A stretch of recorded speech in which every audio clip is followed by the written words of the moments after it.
Selamat datang kembali teman-teman di kanal YouTube Alam Pikiran ya.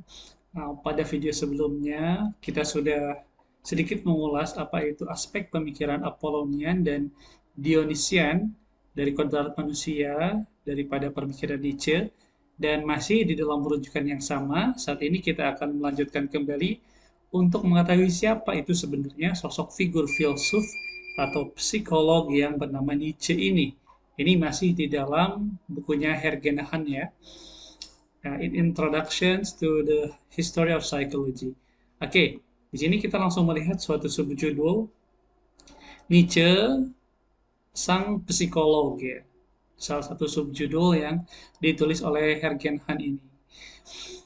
Nietzsche sendiri melihat dirinya secara pokok adalah sebagai seorang psikolog ya. Ini ada salah satu kutipan Nietzsche sendiri yang ditulis yang dikutip oleh Golong, bahwa seorang psikolog ya kata Nietzsche without equals, yang tak memiliki tandingan, tengah berbicara dari tulisan-tulisanku adalah mungkin insight pertama yang bisa ditangkap oleh seorang pembaca yang baik. Nah,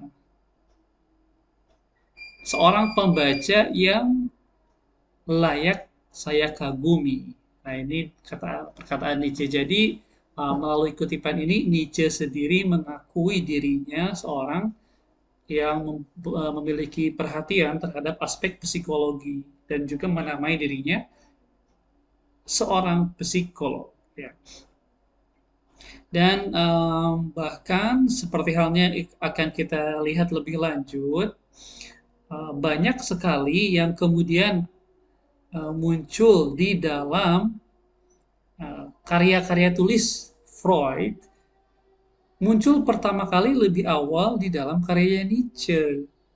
Nah, lebih lanjut, psikologi Freudian dan Nietzschean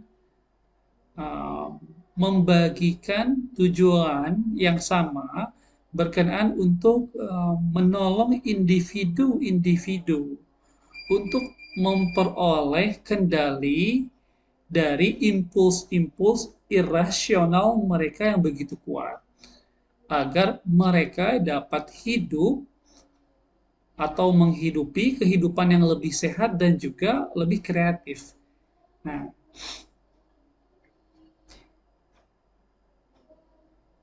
di dalam kedalaman hati atau inti daripada psikologi Nietzsche adalah adanya tensi atau tegangan antara kecenderungan-kecenderungan Apollo dan Dionysos.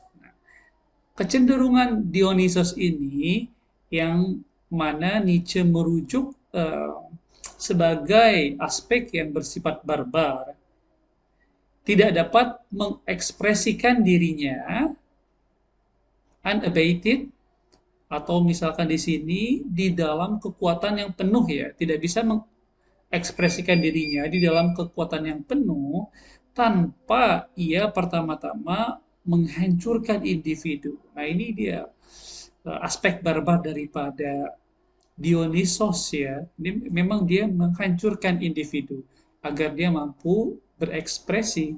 Nah, Nietzsche sendiri kemudian mengantisipasi Freud dengan merujuk kepada aspek atau kehendak barbar ini sebagai das Es ya, atau di dalam psikoanalisa Freud, das Es ini disebut dengan id ya. Id ini ternyata di dalam tulisan Hergenhan ini merujuk ke dalam aspek Dionysosnya Nietzsche ya. Karena atau agar impuls-impuls Dionysos ini, dan yang kemudian Freud sebut sebagai proses prima, proses utama, agar dapat memperoleh ekspresinya, impuls Dionysos perlu dimodifikasi atau dalam tanda kurung disublimasi oleh rasionalitas Apollo, atau apa yang kemudian Freud sebut sebagai proses sekunder. Nah, lalu Bagi Nietzsche dan juga Freud, sublimasi ini menjelaskan karya-karya seni dan juga pencapaian-pencapaian kebudayaan yang lain, ya. Termasuk juga, nah, sublimasi ini juga menjelaskan isi daripada mimpi. Nah, pengalaman-pengalaman di dalam mimpi itu menjadi sebuah contoh daripada kekacauan barbar, ya, atau kaos barbar yang dimodifikasi oleh rasionalitas Apollo. Sebuah modifikasi yang kemudian menciptakan sesuatu yang kita ingat sebagai mimpi. Tanpa adanya pengaruh Dionysos, aspek kepribadian Apollo ini sayangnya dia akan memiliki isi yang tidak dipenuhi oleh emosi, ya, tanpa konten emosional. Di dalam kutipan kolom di sini disebutkan Apollo tidak dapat hidup tanpa Dionysos, dan sebaliknya tanpa pengaruh daripada Apollo, aspek Dionysos, aspek kepribadian daripada Dionysos ini juga tidak bisa memiliki bentuk. Tanpa Apollo, Dionysos tidak berbentuk. Tanpa Dionysos, Apollo menjadi kering tanpa emosi. Nah, manakala apabila impuls Dionysos ini menjadi terlalu mengancam, lalu rasionalitas Apollo ini dapat melakukan represi terhadap impuls Dionysos ini. Nietzsche sendiri seringkali mendiskusikan konsep represi ini, dan kemudian konsep ini menjadi cornerstone, ya, sesuatu aspek yang sangat penting dari psikoanalisa Freud. Nah, sebagai contoh, di dalam karya Nietzsche Beyond Good and Evil, Nietzsche mengatakan, nah, salah satu kutipannya, ya, aku melakukan ini, ungkap ingatanku. Aku tidak mungkin telah melakukan ini, ungkap rasa banggaku. Tiada henti, ya, terus menerus mengatakan rasa banggaku menolak, saya tidak melakukan ini, dan pada akhirnya ingatanku pun menyerah, ya, kepada apa? Kepada rasa banggaku ini. Di sini ada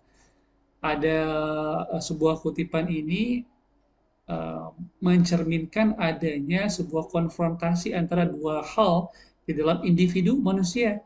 Terhadap satu tindakan, ini ingatan, pikiran mengatakan, iya aku ingat, aku melakukan ini. Tapi perasaanku, rasa banggaku mengatakan, aku tidak melakukannya. Tapi pada akhirnya, yang kalah adalah ingatan. Nah, ini salah satu kutipan terkait Dionysus dan Apollo di dalam Beyond Good and Evil. Nah, selanjutnya, perbedaan pendapat utama, ya, antara psikologi Nietzsche dan Freud ini berkenaan dengan determinisme. Nah, Freud sendiri menerima determinisme sementara Nietzsche tidak. Di dalam antisipasi yang cukup jelas daripada filsafat eksistensial modern, Nietzsche mengatakan setiap manusia adalah sebuah keajaiban yang unik. Ini menandakan di mana Nietzsche tidak melihat adanya determinisme.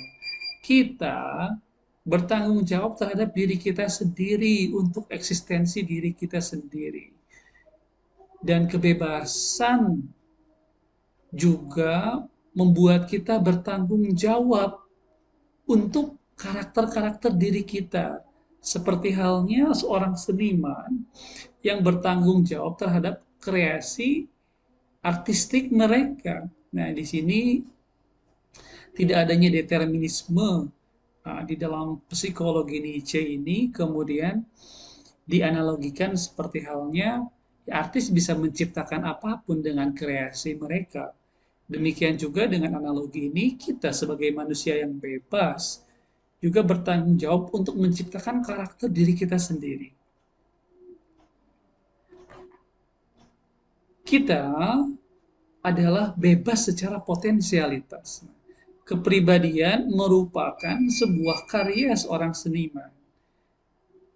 Namun, beberapa orang menjadi sosok seniman yang lebih baik daripada seniman yang lain.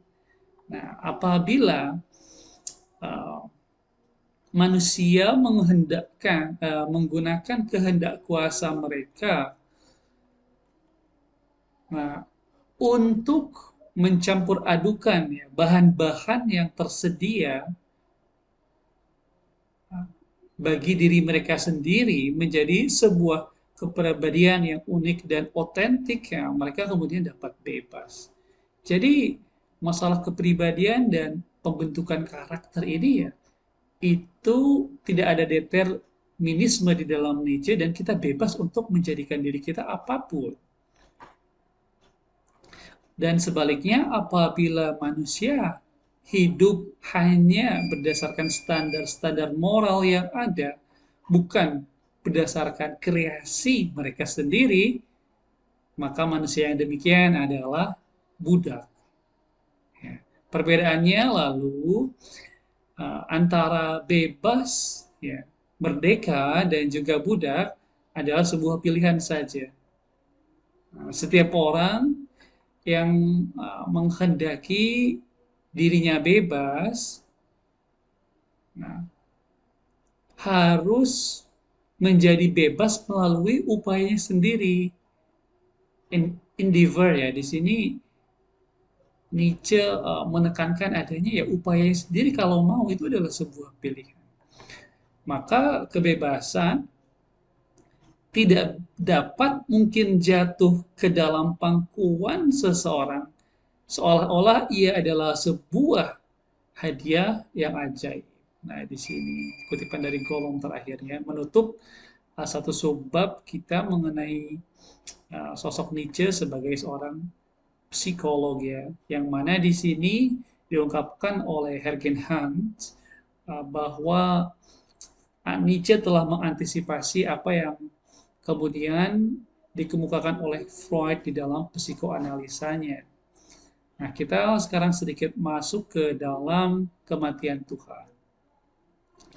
Nah, Nietzsche bertanya, apakah manusia adalah salah satu dari kesalahan Tuhan? Atau Tuhan itu merupakan salah satu kesalahan daripada manusia? Wah, ini dibalik ya. Dibulak-balik maksudnya. Apakah eksistensi manusia itu adalah kekeliruan Tuhan, kesalahan Tuhan, atau eksistensi Tuhan itu adalah daripada kesalahan, kekeliruan daripada manusia itu sendiri. Nah, di dalam banyak kesempatan Nietzsche sendiri menyatakan bahwa Tuhan telah mati dan kitalah yang telah membunuhnya. Nah, dengan penggunaan kata kita, we, Nietzsche sesungguhnya uh, memaksudkan adalah para filsuf dan juga ilmuwan yang hidup pada masanya ya. Nah, karena kita manusia sesungguhnya telah bergantung kepada Tuhan dalam jangka waktu yang sangat lama untuk mencari makna terluhur ya dari kehidupan serta untuk mencari konsep kita berkenaan dengan moralitas. Dan kini ya, dalam ungkap Nietzsche, sehingga kita sekarang tersesat, dan kemudian Tuhan telah mati. Manusia tersesat, kemudian Tuhan mati. Lalu, di mana kita sekarang perlu mencari makna? Di mana kita perlu sekarang mencari ideal-ideal moral itu? Nah, sejumlah filsuf dan juga ilmuwan sama yang telah membunuh Tuhan juga mereka uh, memiliki tujuan di dalam alam semesta ini. Seperti halnya kita dapat temukan di dalam filsafat teleologisnya Aristoteles, serta menelanjangi ya manusia di seluruh tempat di dunia ini. Nah, lebih lanjut, teori evolusi ini sebagai contoh menunjukkan bahwa manusia itu sesungguhnya memiliki asal-usul rendah yang sama, seperti halnya organisme lain yang hidup, dan juga bahkan manusia dan organisme lain ini berbagi atau memiliki fate, takdir, ya, nasib kehidupan yang sama. Apa itu? Kematian. Kita nggak berbeda, jauh berbeda dengan organisme yang lain. Lebih lanjut lagi, prinsip-prinsip evolusi sejatinya dia tidak memiliki tujuan.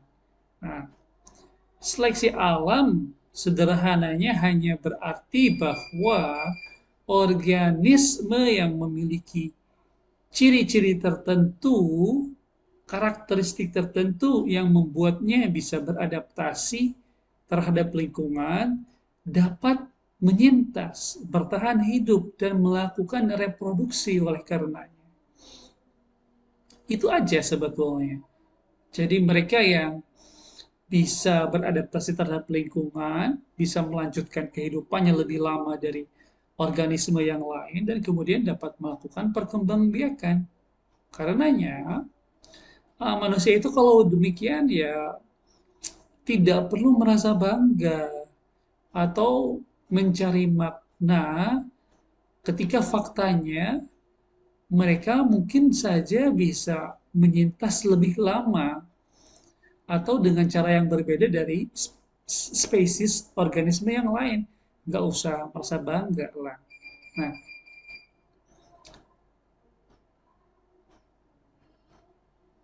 maka evolusi dengan demikian tidak pernah mengindikasikan suatu peningkatan atau perbaikan, ya improvement. Nah, Nietzsche sendiri dalam hal ini mendeskripsikan teori Darwin sebagai benar namun mematikan. Nah, di sisi lain, bidang astronomi juga telah menunjukkan bahwa manusia tidak tinggal atau tidak berada di dalam suatu ruang yang spesial di alam semesta ini. Ya, bumi hanyalah merupakan sebuah bola berukuran sedang ya yang ia berkeliling di antara satu di antara ratusan miliar bintang.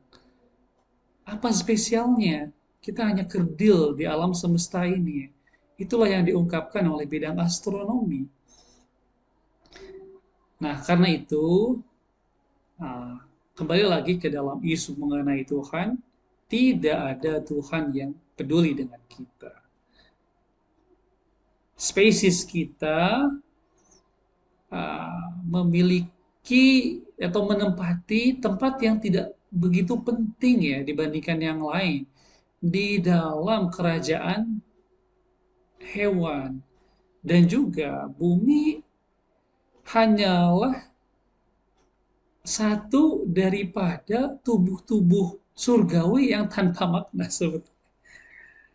Nah ini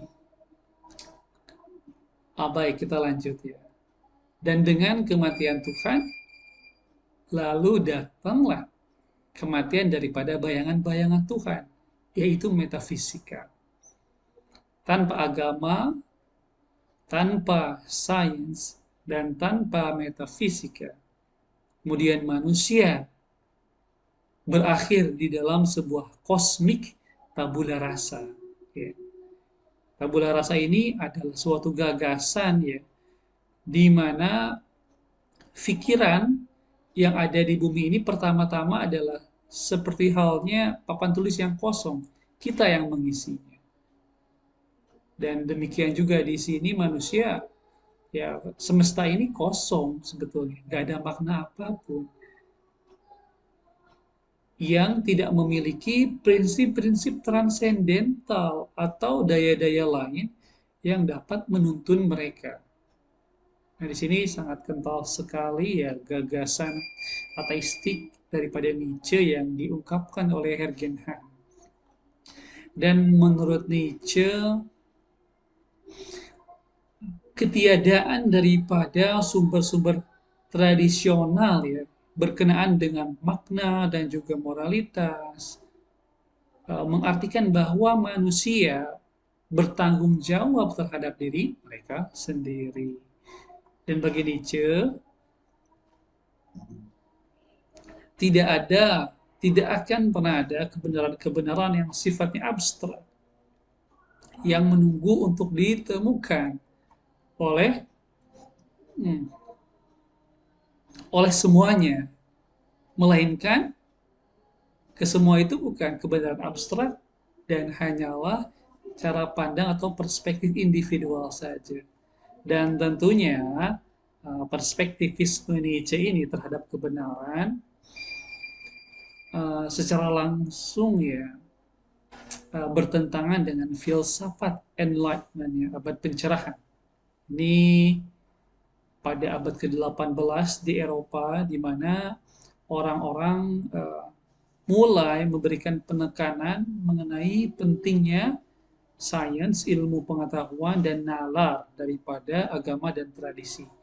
Nah, dan Nietzsche sendiri perspektifismenya ini kontra dengan karakteristik filsafat enlightenment yang demikian.